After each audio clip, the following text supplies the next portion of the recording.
तारकेश्वर गडाचे महंत आदिनाथ महाराज यांना काल गंभीर दुखापत झाली होती। यानंतर त्यांना लोटस ह्या हॉस्पिटलमध्ये दाखल करण्यात आलं होतं। त्यांच्यावर यशस्वी शस्त्रक्रिया करण्यात आली आहे। आपल्यासोबत डॉक्टर तन्वर आहे, त्यांच्याशी आपण बातचीत करणार। असं काय सध्या परिस्थिती आहे महाराजांची आणि आल्यानंतर काय स्थिती होती?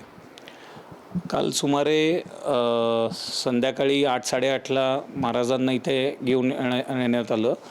तेव्हा आले तेव्हा परिस्थिती गंभीर होती। रक्तस्राव खूप ॲक्टिव्हली होत होता, प्रोफ्यूज ब्लिडिंग होतं।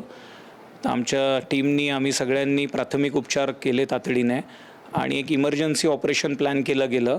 ऑपरेशन सुमारे साधारण 1.5-2 तास चाललं। क्रिटिकल होती सर्जरी, पण ती व्यवस्थितरित्या पार पडली गेली।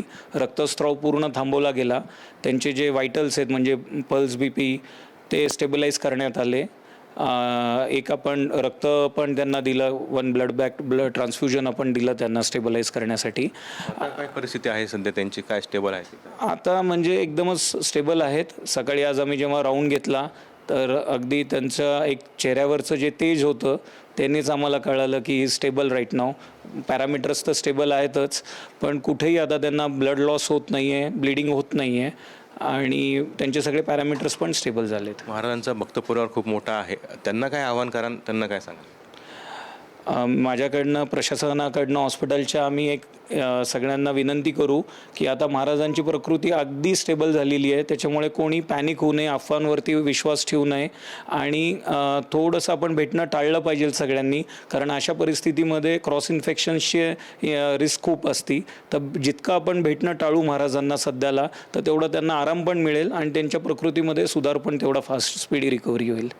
तर निश्चितच आदिनाथ महाराजांवर यशस्वी शस्त्रक्रिया झालेली आहे, त्यांची तब्येत सध्या स्थिर आहे।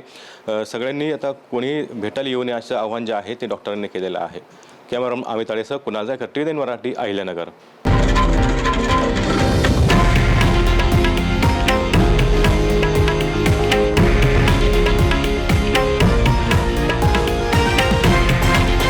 हे आहे देशातील नंबर 1 न्यूज नेटवर्क आणि आपण पाहत आहात TV9 मराठी, एकमेव।